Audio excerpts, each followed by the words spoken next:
This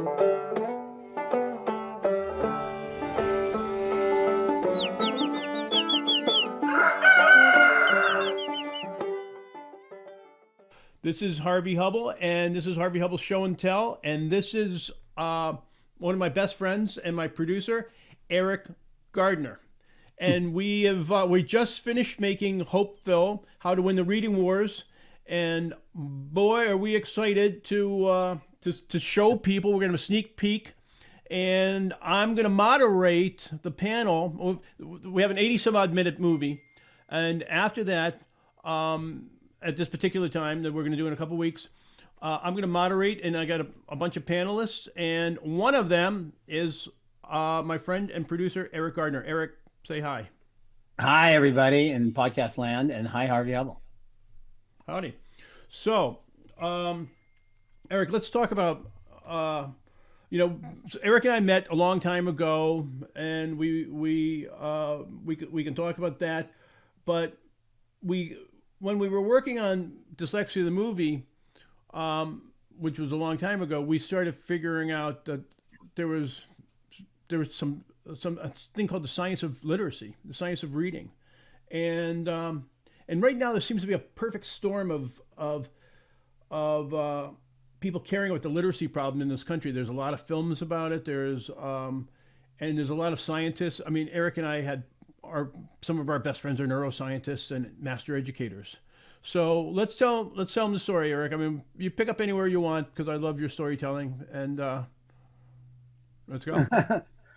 Well, my road to literacy started as a guy who wanted to make a movie with Harvey Hubbell. I directed a scripted feature and in 2002 and before 2002. But in 2002, I was at a film festival in Connecticut, and I saw Harvey's movie. Harvey directed a movie about, and it was really funny, about the making of a low budget indie movie, which I had just done. And so it's like, of course, I rather than make, I liked his movie better than, of course, I liked his movie better than my movie. And so I said, hey, next time you do a movie, call me and I'll work on it. I'll get coffee. I'll do whatever you want. I just want to, I like your vibe, dude.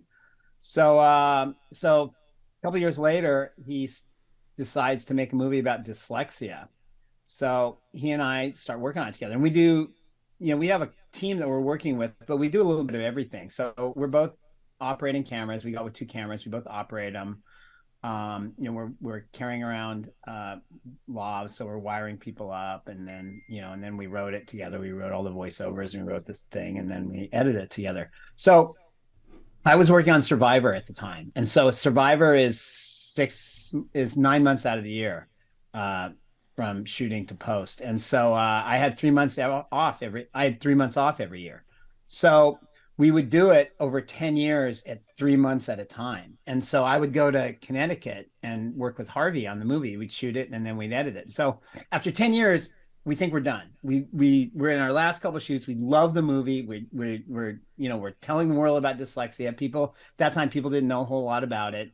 So really happy with it. And then we're in this school, and these kids are doing really well. And so I just kind of mentioned the teacher. I go, wow, these dyslexic kids are doing really well. And she goes, I don't know who's dyslexic and who's not. It's like, what do you mean?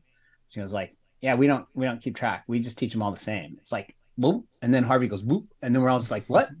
You teach all kids as if they had dyslexia? And it's like, yeah. Just like, how does that work? Because it works great. That's the only way to teach them.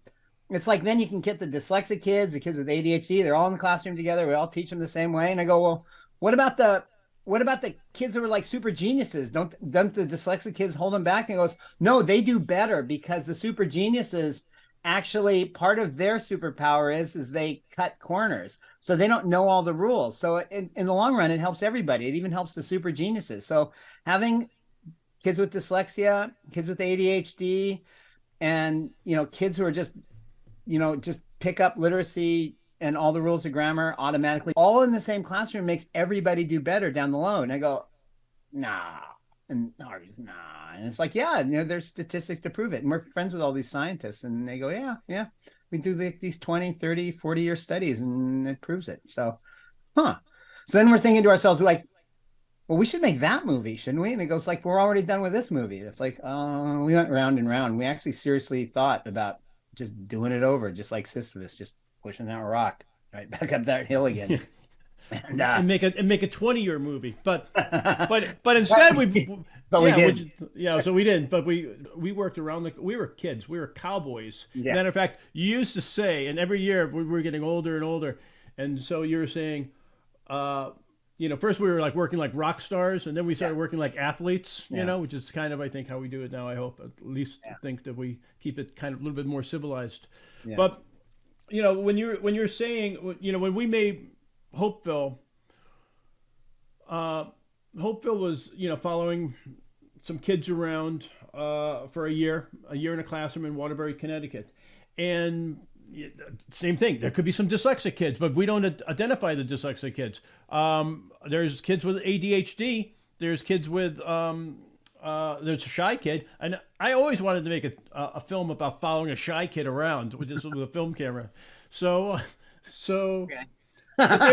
but they all but they all learned how to read, which is like, Yeah. and have a city with 110,000 people and they speak 60 languages there. Imagine being a first grade teacher What city is that, Harv?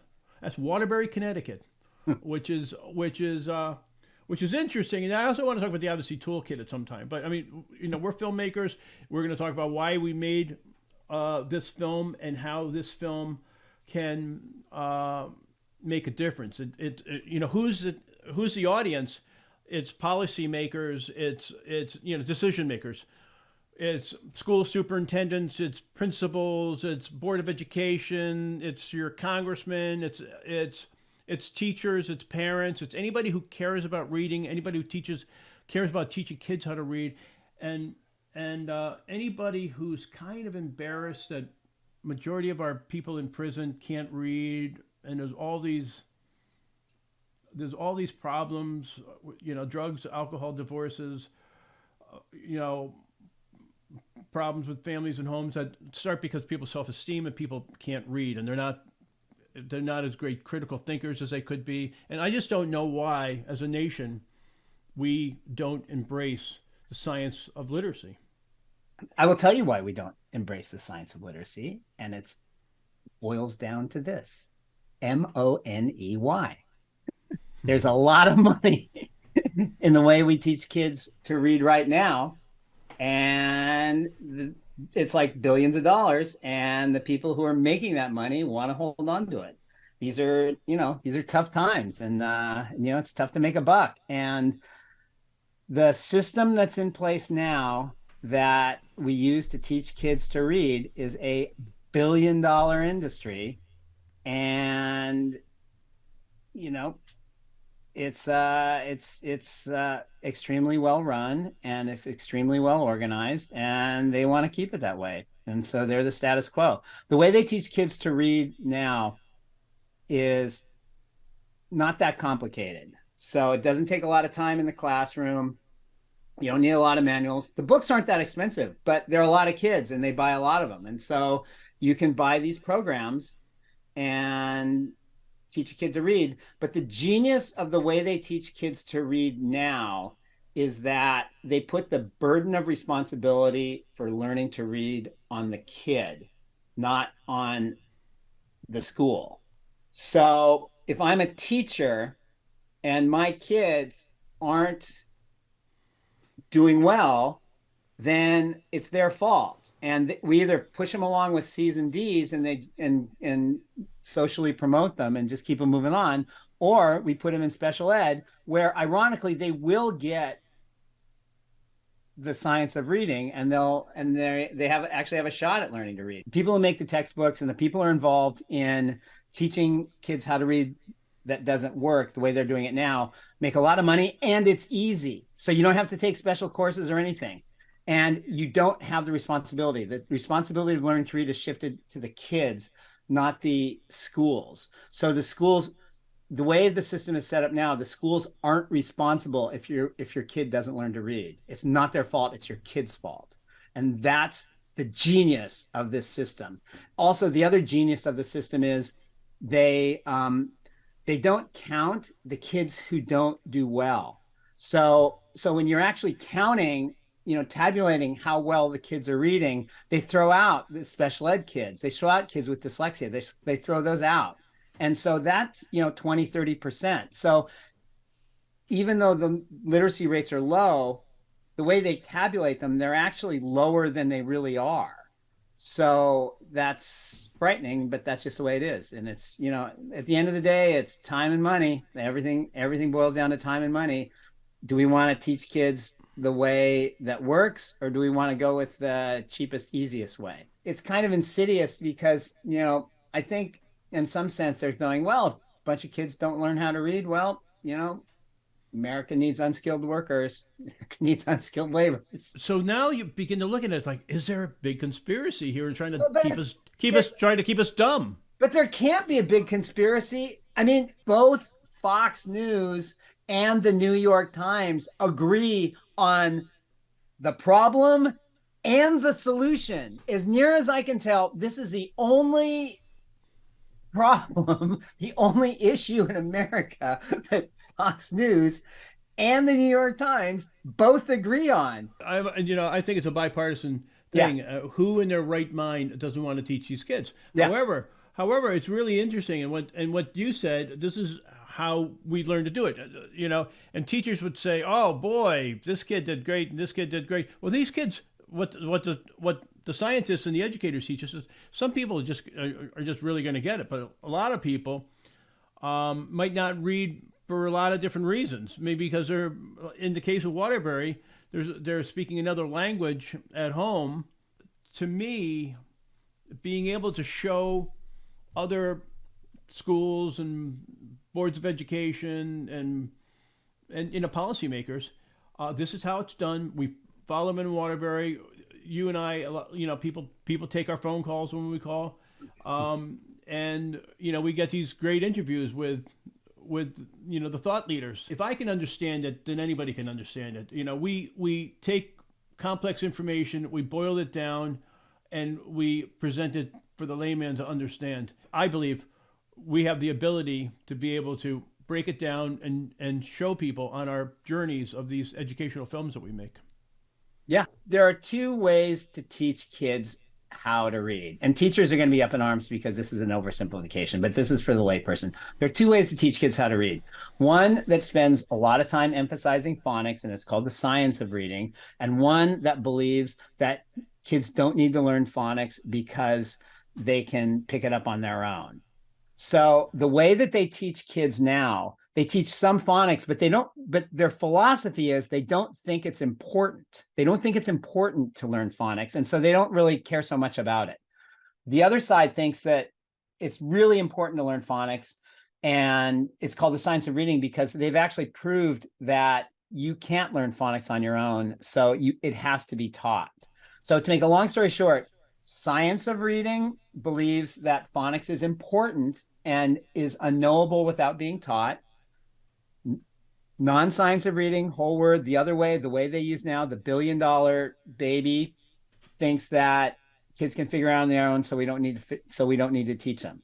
So anyway, so the science of reading people are trying to replace the way we teach kids how to read with their system. And that's where the hangup is, because the science of reading is in 1/3 of the schools and the non-science of reading is in the rest of the schools. And the non-science of reading is the status quo. It's easy to teach. Teachers like to teach it. So the trick is, and what this movie is supposed to do, is it's supposed to educate not only teachers, but the public, that it's important for every single kid, especially kids kindergarten through 3rd grade, to learn using some sort of science of reading method.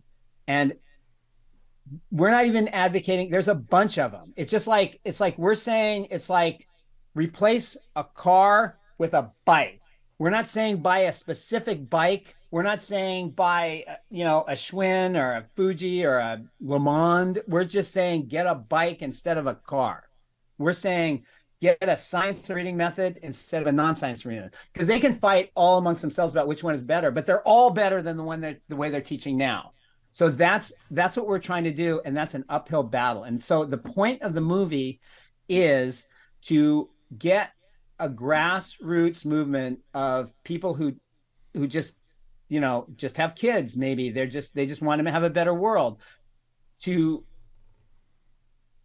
pressure, for lack of a better word, their school administrators to use the science of reading method. Now, the problem is in the schools, nobody likes being told what to do. And it's like, we have this system, we like it, we've been doing it for a long time. It's like, we're educators, we've been taught how to do it. But the problem is it's not working. So it's not working. And there actually is a solution, and it actually works in 30% of the schools. And so if you think this is like the biggest longitudinal test in the world, because 30% of the schools, it's working, it's documented. So that argument doesn't hold water. And then the other thing is, which is important, is that Harvey wants to teach kids how to read. I want to teach kids how to read. If we teach kids how to read and how to communicate with other kids, then, because that's what they're doing in class, they learn critical thinking, and they learn stories. They don't just learn the phonics. They don't just learn how to connect sounds to letters. They build on that, and so we'll be in these classrooms, and these kids, like, for better or for worse, like a first grader knows, how to spell Lamborghini. They know what that word means. I mean, it's like they know what a sentence is, and they know what a story is. And well, it helps. Reading helps with your imagination, and helps with creativity. And creativity, if you can say, okay, well, we're not in the arts, we're engineers. Well, engineers need to be creative too. Problem solvers. So that's Einstein. Doctors, doctors need to be creative. Everybody being creative, and the expression, I probably say it too much here, is, if you can't read, you have one life. If you can read, you have 10,000 lives. And that's where you can put yourself into their shoes, and you can try this on, and you can try that on, and you think about. I think where we're going, but we want to get there faster. Is wait a minute. Everybody learns differently, and we can individually teach these kids, and we can do them when they're in the classroom. We're just going to take these kids, and they're going to have a little bit of extra study time doing this, and we're going to chart them, and we're going to watch their growth, so they don't fall grade levels behind. And that's the thing that we show when we show in the science of reading. So you and I had discussions on, are we going to discover this in the film, or are we going to just tell people, right? I mean, so let's talk about this. Let's talk about it. So Harvey went ahead, and he went into a classroom in Waterbury, Connecticut, and he shot first graders learning using the science of reading for a year. So it's easy peasy. We shoot for a year, we edit it, we're done, we're out. Nobody gets hurt. I'm not doing a 10-year movie anymore. So Harvey does that, and he has a team. It's a pretty good team. They're the team. They're with us now. They're the team that's shooting us. And then God intercedes, or a higher power, or whoever you believe intercedes, because they shoot this thing, and then quarantine, pandemic, all financial crises, like every kind of thing goes at it, weather, hurricane, everything goes at it. And so they're held up for about 3 years. And so then, but that worked for me because I had left my show. And so I was free. So I was free to come in and help with the editing. So I didn't shoot this with you, but then I worked with, and I didn't do most of the editing. The guys who are operating these cameras, Ian and Jordan, did most of the editing. So and Michael Kraft also worked on it a lot, my friend. But yeah, so I came in at the end, and we rewrote it. Harvey and I are, writers. Harvey, dyslexic writer, there's actually a lot of them. Ian, Jordan, Michael are editing it, kind of looking at it, but we're trying to figure out what the point of view is.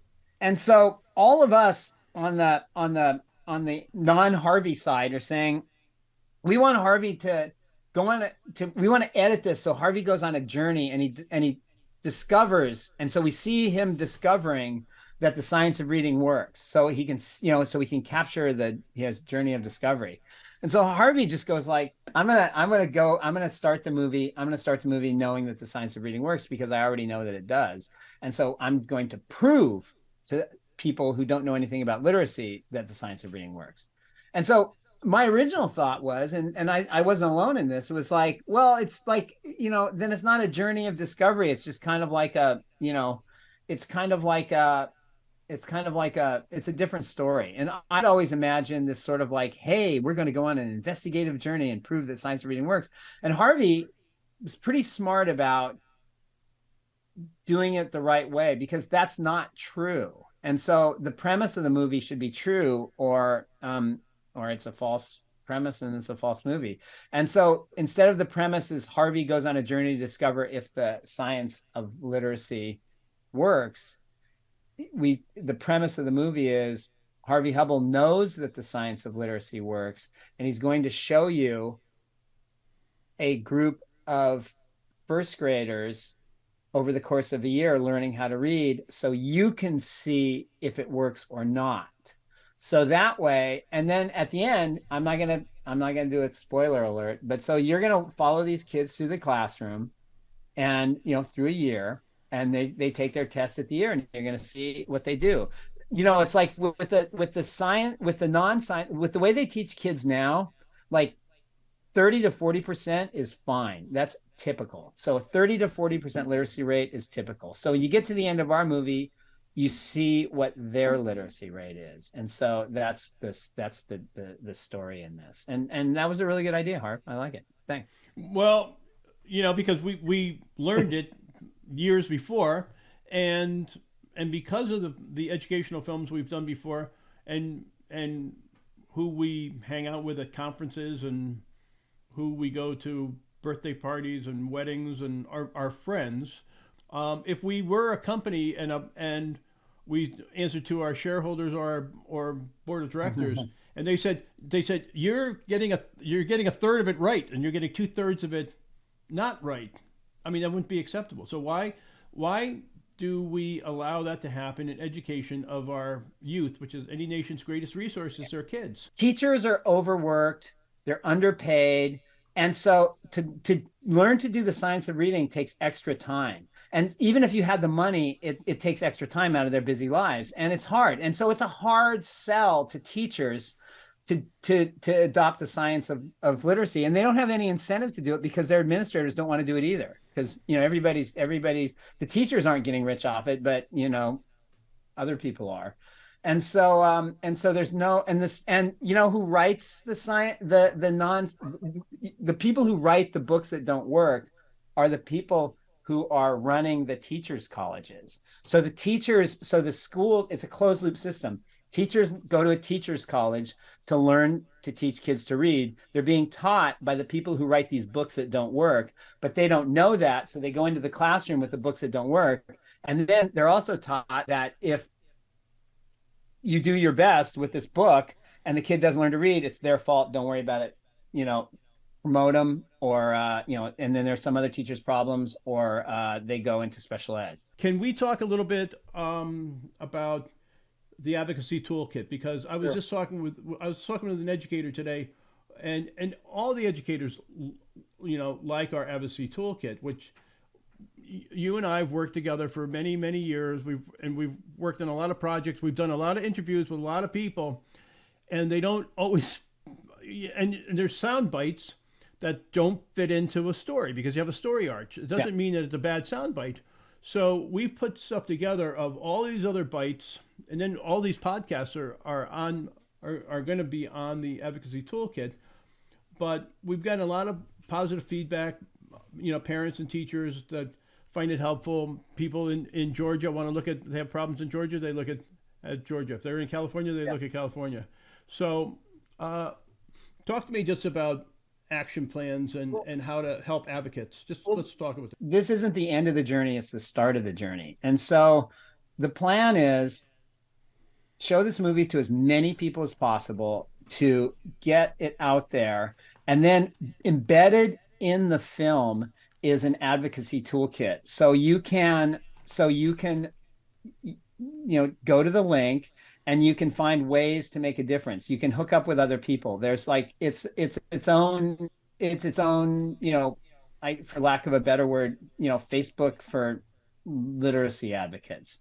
So you could go in there, and everything you need to do to work on the prod on the problem, you can do it. You can connect with other people. You can write your congressman. You can learn about stuff. You can see more clips from the film. If somebody interests you and you want to see more of, you can see more of them. So it's this big virtual building where or clubhouse where we can work together to conspire to defeat the people who are opposed to the science of literacy and save the world. I think with the advocacy toolkit, the podcast with all this stuff, is wherever you are after you finish watching the movie, and you check out the advocacy toolkit, and you say, because where are you starting? And are you a teacher?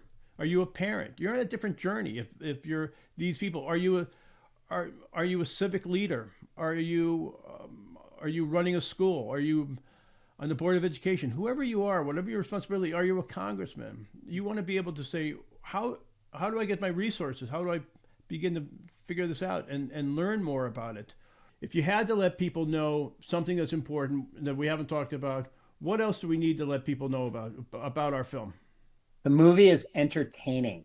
It is not dreary. This is something we had to go round and round with the scientists, because the scientists and the dyslexic moms and various interest groups that we work with want to include a lot of things, and we were vetted by them. So actual scientists have watched our film who and signed off on it, so the information is correct. So it's been vetted.